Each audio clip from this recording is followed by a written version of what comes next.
Hi, I'm Claire Maymonette. I'm from the UK, and I'm here to talk to you about research, because this is a research and retreat.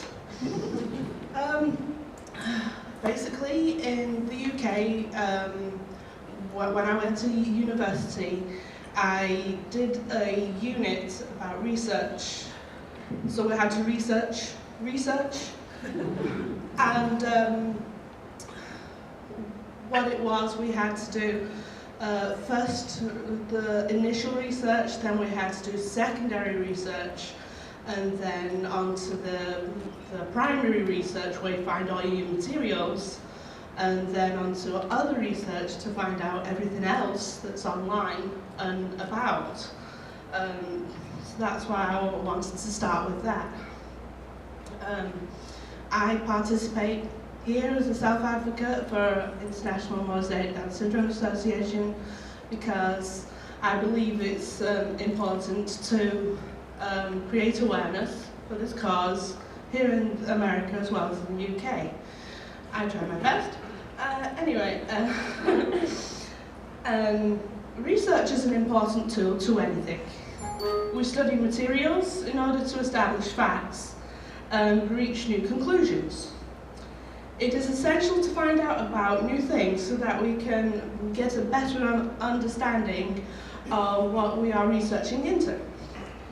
So at college and work we do research to help ourselves find out information about what we are studying, like in school, college, university. College here, high school, and college here for you, yeah? So, for instance, I work at the BBC, which is a popular television channel in the UK, and I work in children's programming. So basically, we have a research scheme called Stepping Out. So these people in the BBC go out and about to schools and primary schools in the area to find out what the children like to watch and do and how they play online on games and stuff like that, so then they can bring that back to the BBC to help them with the content. And researching, coming back to IMDSA, researching medical materials is completely different because we have to research into take bloods and buccal swabs and research into the condition of Mosaic Down syndrome. And it's important to find out more about the condition which affects us. Me being a self-advocate, I like to make sure that we can get this information out to you, our audience.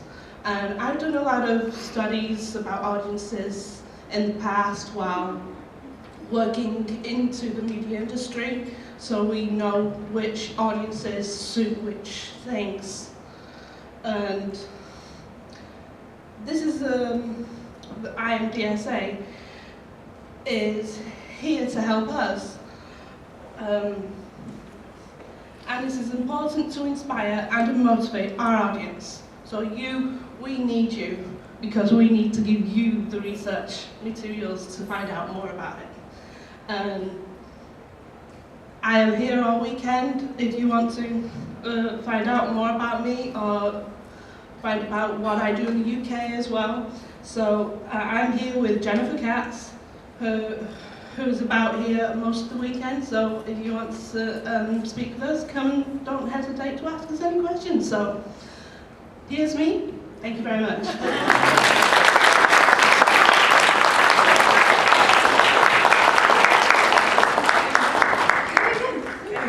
Thank you, Claire.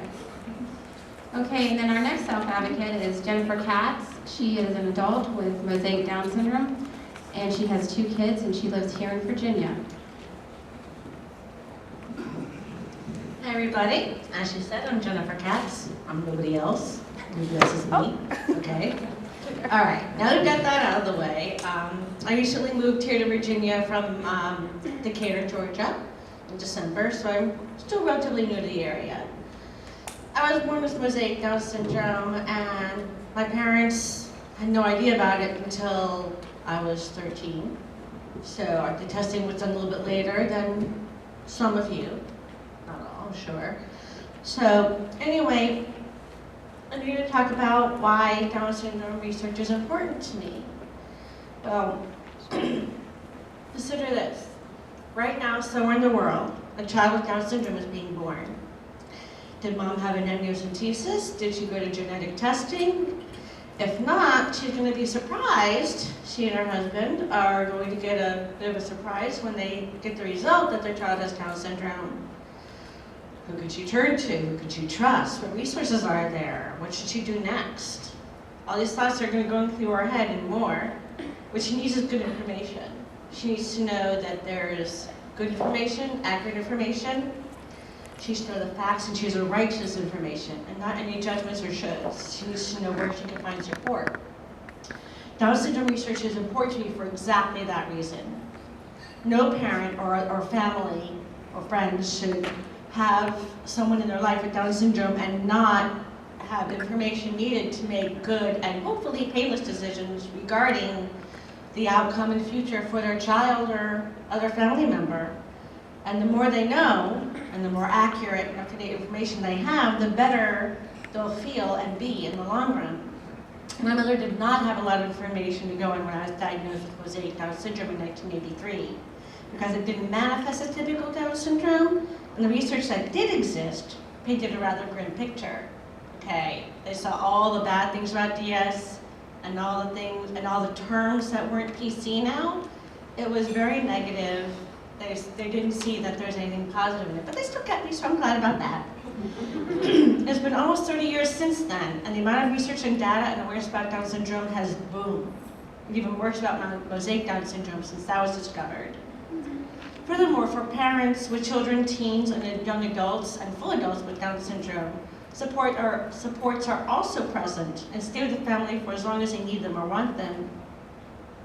And there's all kinds of things out there: blood tests, physical exams, therapies, peer support, and really great organizations like the IMDSA right here.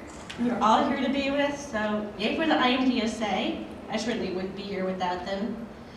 And none of the tools that are out there, none of it would be available without the research that has been put into Down syndrome and Down syndrome awareness.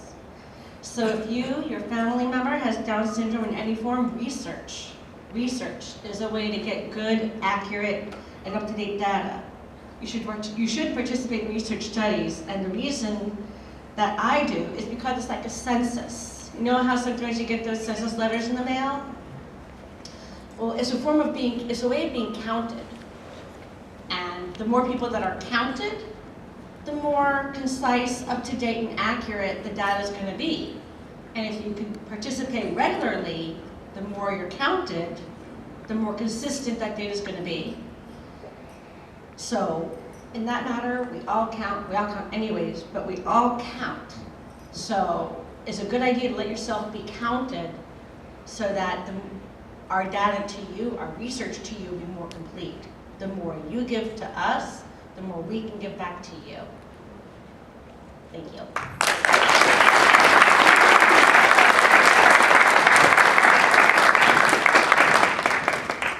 Thank you so much, Claire.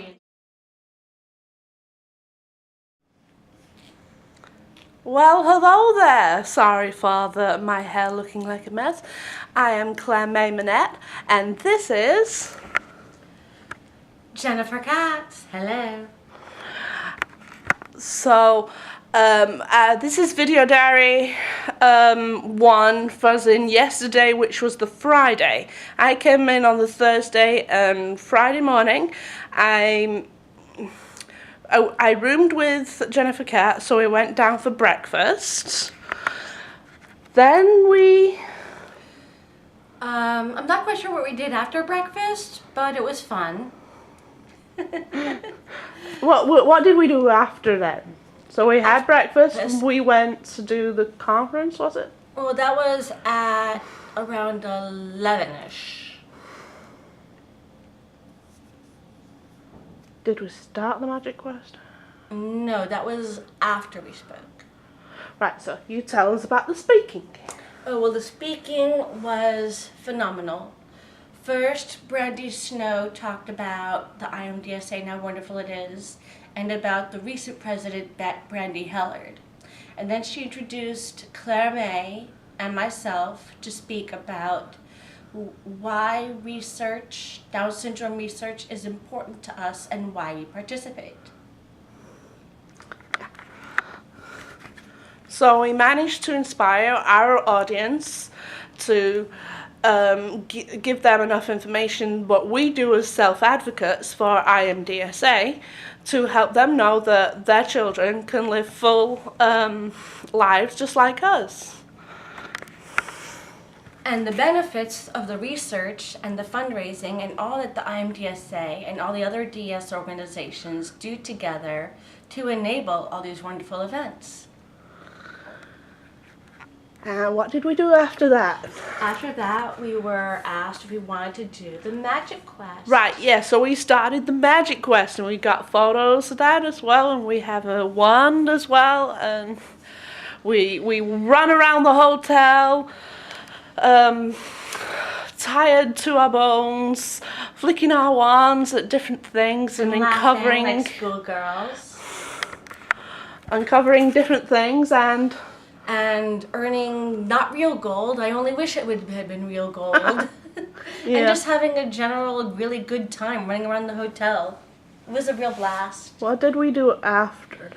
After that, we decided to get together downstairs where we hung out and talked to Rachel for a while and some families. Oh yeah. And I met some more people as well, which was really good. I really enjoy meeting new people who have children with Mosaic Down syndrome, so we can help them as best we can. And I met a bunch of new families and reconnected with some families that I've known. It's just so rewarding. And I even posted on Facebook how rewarding it is to be here and inspiring families, although that's not because I'm overly proud of myself, but because I'm just so proud to be a self-advocate and advocate. Me too, because I especially came here to see Alicia Martin, who is my number 1 fan, Erin Martin's mother, and I love her to bits. What did we do next? We went out last night, didn't we? Yes, We went out. Me, Jennifer, and Rachel, Butch-Freed went out for an evening meal to the Bangkok Gardens. Thai food, man, it was really yummy. Yes, but it was a real adventure because I was driving in the area that I didn't know and my 3G wasn't working. So we decided to come back to the Great Wolf Lodge and get a taxi to take us. We didn't get to dinner until 9:30 at night. What an adventure. Yeah, it's been so much fun. When we came back from there, we tried to get a drink at the bar downstairs in the hotel. Although it was closed, we kind of crashed the dad's party. Yeah. We tried to go over the road to another pub, which had also closed. So we just came back and chilled and talked to more families. Which was very rewarding. And then I went to bed first, then Claire May staggered in about a half hour, and after that. Yes, I was up talking to Rachel for quite a bit. I love her. And today is another matter. So that's been me, Claire May Manette, and Jennifer Katz. Say peace out. Peace out, Girl Scout. Peace out. Good morning, people. My name is Claire May Manette, and I'm speaking to you from Williamsburg, Virginia. Day 2 was Saturday, where me and Jennifer did a few things throughout the day, but she had to leave about 2 o'clock in the afternoon, and I finished off the MagiQuest with with Jennifer, and then we did the pool party, the pizza party at the pool, inside the hotel, which was absolutely wonderful. I managed to get on 2 rides. The first one being the biggest one, called the Tornado. They had a couple of drops like that, and I thought, oh my god, I was nervous, but I did it straight away, and it was fun, but I closed my eyes all the way down. The second one, I did the blue the blue chute ride, which is a simple one. I did that twice because they had a lazy river all the way around at the bottom, so I stayed on, and it was wonderful. And then I didn't have tea. I went around the arcade with Rachel. Jean, peace. Peace. I can't do this. Peace. Yay. And we stayed there for a whole hour, and I came up to get changed and went out to the mom's night. And I'm just trying to shot. What am I doing with this shot? Seriously. I don't know how to do this anymore. I do, I'm kidding. And I went up to the mom's night, and I met a few new people who I absolutely love. Marissa, I can't remember names, and I love them all. They were all amazing, and we added each other on Facebook. It was pretty awesome. Then the rest of the afternoon I did some research studies for IMDSA. I did the sleep one and the bloods, and I had an ordeal with that. It took 2 vials, so I was a bit dizzy and had to lie down. They took care of me, so I'm awesome. So it was really good. And the mom's night, I came back to my room and did the sleep study, which I had a pretty rough night, but I hope to sleep on the plane. This is day 3. We're on Sunday, and I shall tell you about that later on. Peace out. Hello there. I'm in the main conference room downstairs in Great Wolf Lodge in Williamsburg, Virginia. Guess who I've met? This is Brandy Snow. She is our president. She is amazing. Do you have anything you want to say? It was just a really good weekend, and I was really glad that everybody came out, and I can't wait until next year. And where are we next year? We're not sure yet. We have to have some discussions and look around and make sure that we get the best value out of any location that we're at. So. Even though you're sleepy, you still look beautiful. You're so sweet, Claire. Hello there, it's me again. I got someone else to show you. This is Danielle Martin, and she is my #1 fan's wife. Yay! Do you have anything you want to say about this weekend? I had a blast. It was awesome. Especially because you were here. Oh, thank you, but especially you was here as well. Thank you very much. And your daughter, lovely daughter, Karis. Thank you. You're welcome. Love you, Claire. Love you too. That's useful. Hey Rob, what did you think about this weekend? Fantastic. Anything else? You're 1 and 2, great learning experience for a lot of people, both myself, everyone involved. I'm sure a lot of kids had fun with the water park and the games and the hallway with the Magi stuff. Like I said yesterday, everyone has their strengths and weaknesses, so I would strongly encourage find your strength and excel in it. You're a self-advocate. You do the same job as me. You feel proud to do all this stuff like I do? I do, really proud. And the main reason why I'm going to do my best to bring this to Colorado is to solve the issue that I was not here on Friday. Right. Well, you're here now. I'm You're here here now. And so is your mom I'm as here well. Oh, yes. It was absolutely lovely. Oh, thank you. You're welcome.